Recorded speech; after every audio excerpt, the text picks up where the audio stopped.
오늘 수요 예배를 맞이해서 함께 은혜 받으실 말씀은 마태복음 14장 16절부터 21절까지의 말씀입니다. 제가 봉독을 하겠습니다.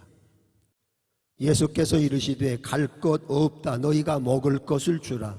제자들이 이르되 여기 우리에게 있는 것은 떡 5개와 물고기 2마리 뿐이니이다. 이르시되 그것을 내게 가져오라 하시고 무리를 명하여 잔디 위에 앉히시고 떡 5개와 물고기 2마리를 가지사 하늘을 우러 축사하시고 떡을 떼어 제자들에게 주시매 제자들이 무리에게 주니 다 배불리 먹고 남은 조각을 12바구니에 차게 거두었으며 먹은 사람은 여자와 어린이 외에 5,000명이나 되었더라. 아멘. 21절까지 말씀 봉독했습니다. 오늘은 수요레마 말씀 강의 71번째 시간으로 벳세다 광야의 기적과 축복이라고 하는 제목으로 함께 은혜를 나누고자 합니다. 어떤 여인이 버스에 올랐습니다. 버스에는 빈자리가 하나도 없었습니다. 이 여인은 매우 지쳐 있었으며 가방도 몇 개나 들고 있었습니다. 흔들리는 버스 안에서 힘들게 겨우 몸을 가누고 있을 때 좌석에 앉아있던 한 젊은이가 이 부인에게 자리를 양보해 주었습니다. 그는 인사할 겨를도 없이 허겁지겁 젊은이가 양보한 자리에 앉았습니다. 앉고 났을 때 자리를 양보한 젊은이가 이 여성에게 감사합니다 라고 이렇게 인사를 하는 것이었습니다. 그때서야 이 여인은 깜짝 놀라 나에게 자리를 양보하니 젊은이에게 내가 고맙다고 감사하다고 인사하지 못한 것이 그만 마음에 걸렸다고 하는 그러한 이야기 옳습니다.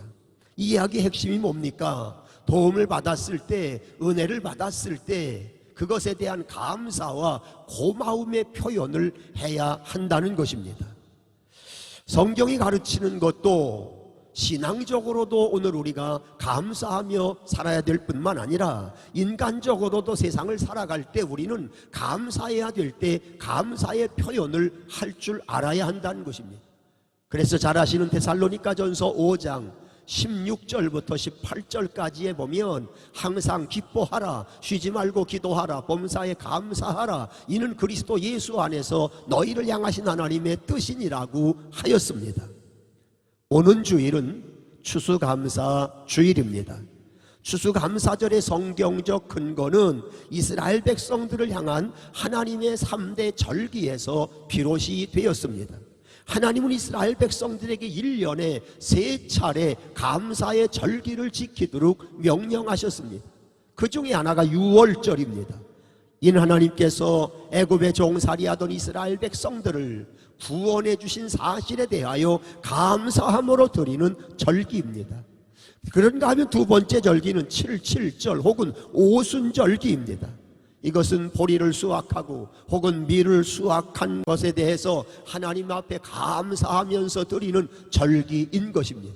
세 번째는 초막절입니다. 이스라엘 백성 애굽을 나와서 광야 40년 생활할 때 초막 가운데 그들이 거하면서 살아갈 때 하나님께서 그들에게 때를 따라 필요한 것을 먹여주셨고 더위 속에서는 구름 기둥으로 지켜주셨고 밤의 추위 속에서는 불 기둥으로 지켜주셨던 이런 하나님의 은혜에 대해서 감사하면서 드리는 절기가 바로 초막절기인 것입니다. 이러한 성경적 근거를 가지고 있는 감사의 절기는 영국의 청교도들에 의해서 좀 더 구체적으로 우리에게 다가오게 되었으니 16, 17세기 영국 교회의 성도들의 신앙은 나태하고 타락하여 형식만 남게 되었습니다. 그런데 그 중에 하나님의 뜻대로 살고자 하는 102명의 사람들이 메이플라워라고 하는 배를 타고 대서양을 건너 아메리카 대륙에 도착했습니다. 그때가 1620년 11월 11일이었습니다. 그들은 혹독한 겨울을 지나면서 절박한 그런 추위와 풍토병으로 많은 사람들이 생명을 잃기도 했습니다.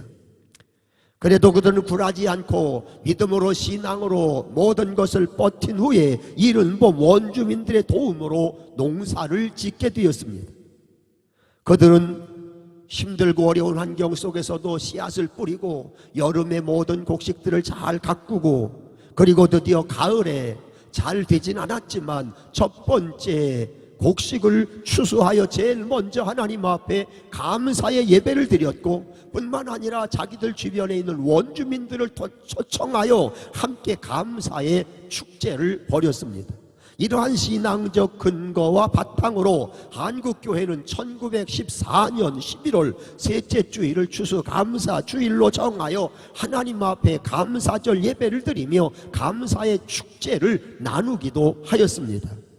금년은 계속되어지는 코로나19로 인하여 축제다운 추수감사 절기를 지키지는 못하지만, 그럼에도 불구하고 우리는 마음을 다하고 뜻을 다하고 힘을 다하여 하나님 앞에 감사함으로 영광 돌리는 감사의 절기는 지켜야 할 것입니다. 오늘 본문 말씀은 우리가 너무도 잘 아는 오병이어의 기적에 대한 말씀입니다. 벳세다 광야에서 남자 장정만 5,000명이 하루 종일 굶주림에 지쳐 있을 때 한 어린아이가 가지고 있던 보리 5개와 물고기 2마리로 예수님께서 5,000명을 배불리 먹이시고 남은 조각이 12바구니가 되었다고 하는 오병이어의 기적에 대한 말씀입니다. 우리는 이 말씀 속에서 중요한 사실들을 몇 가지 발견하는데, 그것은 뭐냐 하면 그 중에 하나는 어린아이가 자기의 몫인 보리떡 5개 물고기 2마리를 예수님께 드렸다는 것입니다. 그리고 예수님은 그것을 받으시고 하늘을 우러러 축복하며 감사하고 그것을 거기 앉은 사람들에게 나누어 주었을 때 거기 있는 모든 사람들이 다 배불리 먹고도 남는 기적이 일어났다는 사실입니다. 이러한 오병이어의 기적이 오늘을 살아가고 있는 저와 여러분들에게 주시는 교훈이 뭘까요? 첫째는 예수님은 빈들로 나가셨다는 것입니다. 오늘 본문 13절 보시면 예수께서 들으시고 배를 타고 떠나사 따로 빈들에 가시니 물이 가득고 여러 고을로부터 걸어서 따라간지라고 했습니다. 유대 나라는 빈들이 많습니다. 대부분이 광야올습니다.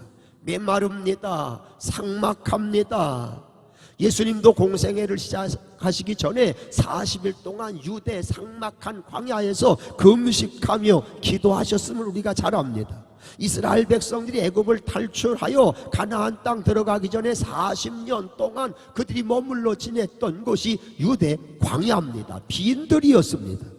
이러한 빈들로 예수님께서 나가셨던 것입니다.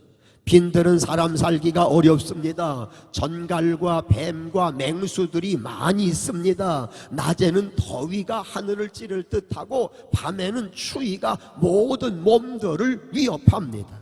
생명을 가진 것들이 존재하기가 쉽지 않은 그런 상황인 것입니다. 그렇습니다. 예수님은 지금부터 2000년 전 유대의 빈들에 찾아오셨듯이 오늘도 빈들과 같은 이 죄악된 세상에 찾아오셨습니다. 죄와 악이 관영하고 온갖 환난과 사고와 위험이 끊이지 아니하는 광야와 같은 이 세상 가운데 오셨습니다. 그런데 여러분, 남자 장정만 5,000명의 사람들이 먹을 것이 없어 굶주려하는 빈들에 예수님이 찾아오심으로 인하여 기적이 일어났습니다. 굶주림에 빠져있던 인생들에게 배부름과 풍족함과 만족함을 주었습니다. 그렇습니다. 우리 주님은 부유하신 분이십니다. 우리의 부족함을 채워주시기 위하여 빈들과 같은 이 세상에 오셔서 오늘 우리를 부유케 하시고 풍성하게 하시고 넉넉하게 하시는 분이 우리 주 예수 그리스도이십니다. 뿐만 아니라 우리 하나님도 부유하신 분이십니다. 하나님의 부유함을 우리가 청량할 수 없습니다. 로마서 11장 33절에 깊도다 하나님의 지혜와 지식의 풍성함이요 그의 판단은 청량치 못할 것이며 그의 길은 찾지 못할 것이라고 했습니다.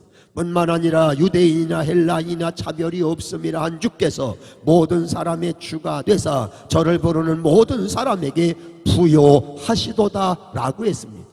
고린도 후서 8장 9절에도 우리 주 예수 그리스도를 너희가 알거니와 부유하신 자로서 너희를 위하여 가난하게 되심은 그의 가난함을 인하여 너희로 부유하게 하려 하심이라고 하였습니다. 그러므로 성도 여러분, 여러분의 마음이 빈들입니까? 여러분의 가정이 왠지 빈들과 같습니까? 여러분의 인생이 빈들과 같습니까? 우리 주님이 다시금 찾아오셔서 여러분들의 빈들과 같은 심령에, 빈들과 같은 마음에, 빈들과 같은 가정에, 빈들과 같은 사업에 오병이어의 부유함에 은혜와 복을 베풀어 주시기를 주님의 이름으로 축복합니다. 두 번째 본문이 주는 교훈은 작은 일에 감사할 때 큰 기적을 가져오게 된다는 것입니다. 본문 17절 보시면 제자들이 이르시되 여기 우리에게 있는 것은 떡 5개와 물고기 2마리 뿐이니이다 라고 했습니다. 굶주림에 지쳐 벳세다 광야에서 있는 이스라엘 백성들에게 다행스러운 것은 한 어린아이가 보리떡 5개, 물고기 2마리를 가지고 있는 것이었습니다. 그런데 솔직히 보리떡 5개, 물고기 2마리가 그 수많은 사람들에게 사실 있으나 마나한 것입니다. 조족지혈입니다. 간의 기별도 안 가는 것일 것입니다. 그러나 예수님은 이렇게 작은 걸 가지고 하늘을 우러러 축복하며 감사했을 때 그 보잘것없는 보리떡 5개, 물고기 2마리가 남자 장정만 5,000명, 여자와 어린아이까지 합치면 2만여 명이 다 배불리 먹고도 남는 기적과 역사가 일어났습니다. 그렇습니다. 이것이 감사의 축복입니다. 감사의 기적입니다. 감사할 때 부족한 것이 채워지는 것입니다. 감사할 때 생각하지 못했던 갖가지 주님의 역사들이 우리의 삶에 일어나게 되는 것입니다. 매사에 원망하고 불평하며 사는 사람에게는 기적이 일어나지 않습니다. 그러나 작은 일에도 감사하고 조그만 일에도 고마운 마음 가지고 사는 사람에게는 자기 자신도 알지 못하는 놀라운 하나님의 은혜의 역사가 때를 따라 일어나는 것입니다. 그러므로 여러분, 지금 부족하다고 해도 있는 것에 감사하십시오. 지금 여러분들에게 저 모든 것이 모자라는 듯해도 주님을 향하여 감사하는 마음과 신앙을 가지고 살아가십시오. 별것 아닌 거 가지고도 감사하며 사십시오. 여기에 오병이어의 기적의 역사는 오늘도 여러분에게 일어나게 될 줄로 믿습니다. 여러분, 그 이유가 어디 있는지 아십니까? 별거 아닌 것에 감사할 때 기적이 일어나는 이유가 뭔지 아십니까? 예수님께서 감사하기 전에는 보리떡 5개, 물고기 2마리, 그건 그냥 보리떡 5개, 물고기 2마리에 불과했습니다. 한 어린 아이의 점심 도시락에 불과한 형편없는 것이었습니다. 초라한 것이었습니다. 그런데 그것을 가지고 감사했더니 그 보잘것없는 초라한 것이 남자 장정만 5,000명이 배불리 먹고도 남는 기적들이 일어난 것입니다. 그렇습니다. 여러분의 일상에서 그냥 사는 것은 일상에 불과할 것입니다. 그러나 그런 상황 속에서도 감사하며 믿음으로 살아갈 때 그것이 하나님께 기억된 바 되어져 놀라운 하나님의 하늘의 기적의 역사의 도구가 혹은 씨앗이 되는 것입니다. 가정생활에 늘 감사하며 살아갈 때 여러분들의 가정에 하나님의 기적이 나타날 것입니다. 직장생활 하루하루 감사하면서 감당하면서 살아갈 때 여러분의 직장생활 속에 감사함의 역사가 일어날 것입니다. 사업할 때, 장사할 때, 크고 작은 모든 일에 원망불평하지 않고 그저 감사한 마음으로 살아갈 때 여러분들의 사업과 여러분들의 장사하는 가게에 오병이어의 기적과 같은 주님의 역사들이 일어날 것입니다. 그러므로 성도 여러분, 범사에 감사함으로 사십시오. 여러분이 알지 못하는 놀라운 역사들이 주님 안에서 여러분의 삶 속에 때를 따라 일어나고 넘치게 될 줄로 믿습니다. 세 번째 본문이 주는 교훈은 하나님이 하셔야 한다는 것입니다. 본문 15절로 16절에 보시면 저녁이 되매 제자들이 나와 이르되 이곳은 빈들이요 때도 이미 저물었으니 무리를 보내어 마을에 들어가 먹을 것을 사 먹게 하소서. 예수께서 이르시되 갈 것 없다. 너희가 먹을 것을 주라고 했습니다. 수많은 사람들이 예수님의 말씀을 듣다 보니까 어느덧 해가 서산으로 저물어 갔습니다. 그런 상황을 보고 제자들이 예수님께 말한, 예수님 여기 빈들입니다. 해가 다 저물어 어두게 켜져갑니다. 저 많은 무리들을 이제 돌아가라고 그러지요. 그리고 저들이 각자 자기들의 그 배고픈 것을 사 먹게 하지요, 해결하게 하지요. 그렇게 이야기한 것입니다. 왜 제자들이 예수님께 그렇게 말했을까요? 자기들로서는 감당할 수 없기 때문입니다. 자기들의 힘으로는 그 많은 사람들에게 먹일 수 있는 능력이 없었기 때문일 것입니다. 자기들은 이 일을 할 수 없었기 때문일 것입니다. 그렇습니다. 사람은 삶의 문제 해결할 수 없습니다. 사람은 인간의 짐을 짊어질 수 없습니다. 빈들의 짐, 질병의 짐, 굶주림의 짐을 사람은 감당할 수 없는 것입니다. 그러나 온 인류를 구원하시기 이 세상 가운데 오신 우리 주님은 온 인류의 모든 것을 다 짊어지셨고 짊어지실 수 있으십니다. 우리의 모든 질병을 다 짊어지실 수 있습니다. 우리의 모든 죄의 질병을 또 짐을 짊어지실 수 있습니다. 우리의 염려, 우리의 모든 부끄러움, 우리의 인생에 감당할 수 없는 무거운 것들을 우리 주님은 감당하실 수 있으십니다. 우리 주 예수 그리스도의 십자가의 보혈이 우리의 모든 것을 깨끗게 하고 정결케 하고 새롭게 하실 수 있는 것입니다. 그러므로 사람은 사람을 기대하면서 살면 안 됩니다. 사람 의지하면서 살면 안 됩니다. 인간은 너나를 막론하고 부족합니다. 나약합니다. 안 되는 것들이 누구에게나 많이 있습니다. 그러므로 성도는 언제나 주님 바라보고 살아야 됩니다. 주님만 의지하고 살아야 됩니다. 주님만을 기대하면서 살아야 됩니다. 왜? 주님만이 모든 걸 하실 수 있으시기 때문입니다. 네 번째 본문이 주는 교훈은 감사하면서 나눌 때 오병이어의 기적이 일어난다는 것입니다. 본문 19절로 20절 보시면, 무리를 명하여 잔디 위에 앉히시고 떡 5개와 물고기 2마리를 가지사 하늘을 우러러 축사하시고 떡을 떼어 제자들에게 주심에 제자들이 무리에게 주니 다 배불리 먹고 남은 조각을 12바구니에 차게 거두었으며 라고 하였습니다. 무슨 말씀입니까? 예수님께서 보리떡 5개와 물고기 2마리를 가지고 하늘을 우러러 축사하신 후에 그것을 떼어서 제자들에게 주셨고, 제자들은 그것을 받아들고 또한 거기에 잔디 위에 앉아있는 그 많은 사람들에게 각각 나누어 주었을 때 거기 있는 모든 사람들이 다 배불리 먹고 남은 조각이 12바구니가 되었다는 것입니다. 그렇습니다. 하나님의 역사, 하나님의 기적은 나눌 때 일어나는 것입니다. 지금 그들에게 있는 것은 똑같습니다. 보리떡 5개, 물고기 2마리입니다. 그러나 그것을 여기저기 나눌 때 채워지는 역사, 또 채워지는 역사, 또 더해지는 역사. 그래서 5,000명이 배불리 먹고도 12바구니가 남는 놀라운 기적이 일어나게 됐던 것입니다. 사랑하는 성도 여러분, 근본 추수감사절에 우리는 우리의 작은 것을 가지고 지방 비전 교회와 나누려고 합니다. 우리가 남아돌아서가 아닙니다. 우리가 뭐 차고 넘쳐서가 아닙니다. 그냥 순수한 마음으로 하나님이 우리에게 베풀어 주신 은혜를 그저 다른 사람과 나누려고 하는 것뿐입니다.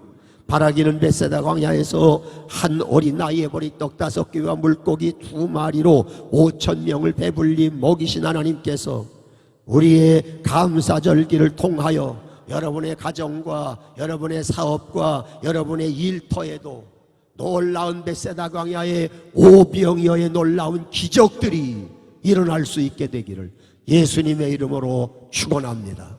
기도하겠습니다. 살아계신 아버지 하나님, 수요예배를 맞이해서 귀한 말씀으로 은혜 주신 것을 감사합니다. 벳세다 광야의 오병이어의 기적에 대한 말씀 주셨사오니 이 말씀의 은혜와 응답과 복의 역사가 광야와 같은 세상을 살아가는 사랑하는 성도들의 가정 위에, 삶 속에, 하는 사업과 직장과 일터와 농토 위에 있게 하여 주시옵소서. 작은 일에 감사하며 사는 우리의 신앙 되게 하여 주시고, 또 뿐만 아니라 하나님 베풀어 주신 것을 다른 사람과 나누는 신앙의 삶을 통하여 베풀어 주신 하나님의 더 큰 역사를 경험하는 감사의 절기가 되도록 은혜를 베풀어 주시옵소서. 수능 시험이 내일 앞으로 다가왔습니다. 박유민, 성시현, 온준규, 이은아 4명의 자녀들이 내일 수능 시험을 봅니다. 그동안도 임마누엘과 함께 하신 하나님, 내일 첫 시간부터 마치는 시간까지 그들과 함께 하옵소서. 평안한 마음을 주시옵소서. 그동안 공부하고 준비한 것들이 순간순간 생각나게 하여 주옵소서. 모범 답안을 밀리지 않고 실수하지 않고 잘 쓰게 하여 주시옵소서. 모든 것이 다 합력하여 선을 주신 하나님의 은혜가 사랑하는 자녀들과 함께해 주시옵소서. 남은 한 주간도 우리와 함께 하사 하나님께 영광된 삶들 되게 해주실 줄로 믿고 우리 주 예수 그리스도의 이름으로 간절히 축복하며 기도드리옵나이다. 아멘.